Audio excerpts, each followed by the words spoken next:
Guys, mag-aaral. Ang dami kasi binigay sa kanila guys, na assignment ho. So, yan, sabi ko sa kanya mag-scratch muna siya, no? Scratch paper siya muna doon, tapos ita-transfer niya dito yung sagot. Diba? Para malinis. Swerte yan ni ate eh. Very good. Ang dami niyo guys, tingnan niyo guys. Dami oh. So, ipapasa daw to guys bago mag-closing ng school. Imagine that. Dami niyo no. Pero gagawin namin yan isa-isa gabi-gabi, di ba? 180 days yan guys oh. Daming binigay ng teacher oh. O, tingnan nyo guys oh. Yan.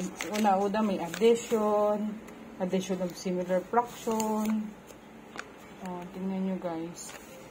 May decimal, ayan. Na-lesson yan sa inyo, no? Tapos ngayon, parang reviewin kayo, no? So, yung pinakamahirap. Ayan. Yung division. Asa na yun? Sa pinakadulo na yun, di ba? Ito. Multiplication, sa dulo. Division, ayan. Ito minus. Ito, mabilis lang yan. Tuturuan kita yan.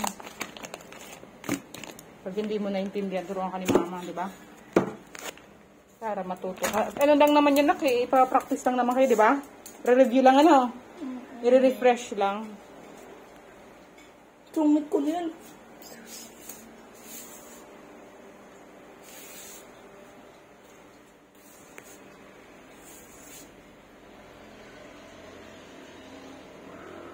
One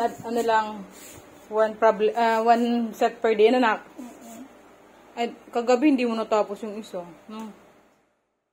Okay. Dapat matapos mo na talaga yan ngayon. Kasi sumakit guys yung tummy niya kagabi. Ano? Sumigaw ako. Kasi may ano ka. Sumigaw. Sumigaw ako.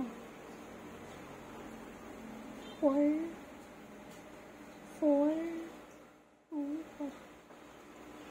Lock. Lock. Ang galing mo sa kabaya. 4 Hindi ba? Hindi na ginigati. Para yung galaw-galaw na ka. Galing nga. Akatok na ako. Hilo ako tuloy.